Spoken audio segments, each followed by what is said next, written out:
আসসালামু আলাইকুম। আমি আমার কথা আপনারা বেশি বেশি লাইভ শেয়ার করেন যেন আর আপনারা ফলো দেন যেন আমি একটা কথা কই আপনার তখন যেন হয়নি।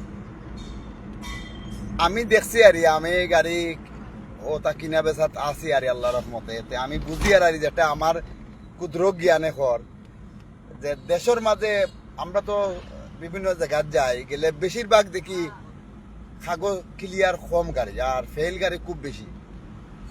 যদি মাননীয় প্রধানমন্ত্রী মানে অগুরবাদী একটু দৃষ্টি বা লক্ষ্য করেন তাইনে যদি অগুতা দেখেন নাই যেমন ফেল গাড়ি যারা 10-12 বছর 15 বছর ফেল আছে সব বাদ দিয়া যদি ও খালি বছরের দিলাই তাইনে দিয়া তারা দিলাই আর সব মাপ দিলেন পিছনের তে আমার মনে হয় দেশও যে যতগুলা টেকা বারোই বই গাড়িগুলা থাকি মানে কোনো ব্যাংকও টেকা দিয়া শেষ হইতো নাই।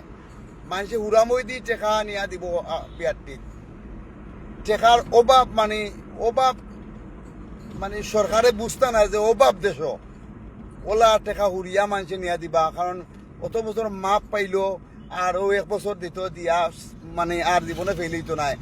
ওলা একটা ব্যবস্থা করি যদি আমরা গাড়ির মালিকরে এবং পরিবহন শ্রমিকরে একটু সর্বসহযোগিতা দেন তাইনে তে মনে হয় খুব ভালো হইব। টেকা ইয়া মালিক টেকা মানুষের দিবা কিতা বইয়া নিয়া দিবা কারণ সব মাফ ও বছরের টেকা দিলে মানে ওলা অবস্থা হইব আর যে গাড়িগুলা মনে করেন মানে গাড়িগুলাও ভালো থাকবো আর বাঙ্গা গাড়িও দেশও থাকতো না। কাগজ ফেল হিসাবে বহুত মানুষে ইলা কয় দূর কাগজ ফেলি কেন কাম করে কিতা করতাম কিন্তু গাড়িটা ইলা যদি সুযোগ হয় তে দেশের বহুত মানুষ দেশও আগাইব এবং মানুষও পরিবর্তন হইব। ইলা একটা সুযোগ যদি দেওয়া যায় তে আমার মনে হয় দেশের মানুষগুলা মানে ইলা আরাম পাইব প্লাস সরকারও টেকা পাইলা। প্রচুর গাড়ি